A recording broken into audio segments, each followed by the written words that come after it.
Hello, good morning students. Welcome to my channel. Today in this class we are going to do question answers of poem I Wandered Lonely as a Cloud of your book Communicate with Cambridge. आज हम आपके book Communicate with Cambridge की poem I Wandered Lonely as a Cloud के question answers करेंगे इस video में। तो आइए शुरू करते हैं। Page number 93, understanding the poem, exercise A. Answer these questions. Question number 1 is, what has the speaker compared himself to in the first line?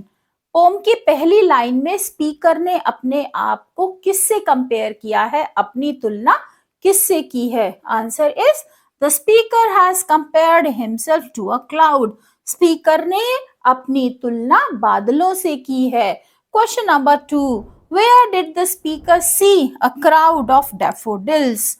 Daffodils की भीड़ यानी बहुत सारे डैफोडिल्स को पोएट कहाँ देखता है? Answer is the speaker saw a crowd of daffodils beside the lake and beneath the trees. Daffodils की भीड़ को, खूब सारे डैफोडिल्स के फूलों को स्पीकर लेक के अलावा पेड़ों के नीचे देखता है, यानी लेक के किनारे भी देखता है और पेड़ों के नीचे भी देखता है। Question number 3. To what in the sky has the speaker compared the countless daffodils? Countless daffodils, अनगिनत daffodils की तुलना आसमान में स्पीकर ने किसने की है? यानी आसमान की किस चीज से स्पीकर ने अनगिनत daffodils की तुलना की है? Answer is the speaker has compared the countless daffodils to the stars in the Milky Way. Speaker ने अनगिनत डैफोडिल्स की तुलना हमारे आकाशगंगा में जितने भी सितारे हैं उनसे की है। Next we are going to do exercise B. Read these lines from the poem and answer the questions that follow. एक कोटेशन लाइन दी हुई है पोएम से और उस पे बेस्ड कुछ क्वेश्चंस हैं। आपको पोएम के अकॉर्डिंग उन क्वेश्चन के आंसर देने हैं। तो क्या है वो कोटेड लाइन? वो कोटेड लाइन है tossing their heads in sprightly dance. ये तो लाइन है जो पोएम से कोट की हुई है। अब क्वेश्चन क्या है? क्वेश्चन है, do you think the flowers were actually dancing? क्या आपको लगता है कि फूल सचमुच नाच रहे थे?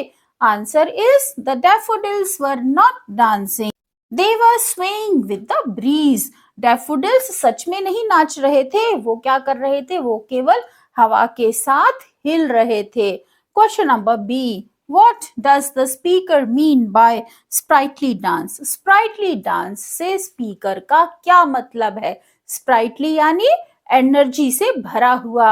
Answer is by sprightly dance the speaker means the lively movement of the daffodils.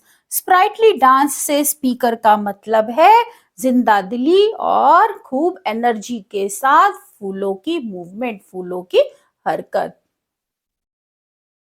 Second quotation is, what wealth the show to me had brought. Now, based on this, question number A is the speaker talking about money here? क्या speaker यहाँ पर पैसों की बात कर रहा है? Answer is the speaker is not talking about money. Speaker यहाँ पर पैसों की बात नहीं कर रहा है। Question number B, if not then what kind of wealth is he talking of? अगर नहीं तो यहाँ पर वो किस तरह की वेल्थ की बात कर रहा है, किस तरह की संपत्ति की बात कर रहा है? Answer is the speaker is talking about the rich memory of dancing daffodils. Speaker यहाँ पर नाचते हुए डैफोडिल्स की सुंदर यादों की बात कर रहा है। Next we are going to do exercise C, think and answer. Question number 1 is, what does the speaker compare the host of golden daffodils to? speaker host of golden daffodils यानी golden सुनहरे daffodils के समूह की तुलना speaker किससे करता है? Answer is the speaker compares the host of daffodils to the continuously twinkling stars of the Milky Way.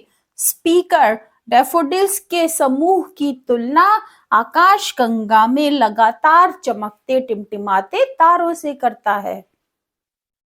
Question number 2, Whenever the speaker was in a pensive mood, what would make him happy all over again? Speaker जब कभी भी pensive mood यानी गहरी सोच में होता है, दुखी होता है, तो फिर वो क्या चीज है जो उसे फिर से खुश कर देती है? Answer is the memory of daffodils would make the speaker happy when he was in a pensive mood. Daffodils की सुनहरी यादें उसे फिर से खुश कर देती हैं जब भी वो पेंसिव मूड यानी गहरी सोच में होता है. So students, that's all in this video. We have completed exercise A, B and C in this video. I hope आप सबको समझ में आ गया है. अगर अभी तक चैनल को सब्सक्राइब नहीं किया है तो जल्दी से सब्सक्राइब कर दीजिए, लाइक बटन को प्रेस कीजिए और हाँ, बेल नोटिफिकेशन को जरूर ऑन कर दीजिए जिससे आने वाले नेक्स्ट वीडियोस की नोटिफिकेशन आपको मिलती रहे. इस वीडियो को अपने फ्रेंड्स और क्लासमेट्स के साथ शेयर करिए. फिर मिलेंगे नेक्स्ट चैप्टर के सोल्यूशन के साथ. तब तक के लिए bye bye. Have a good day. Take care of yourself.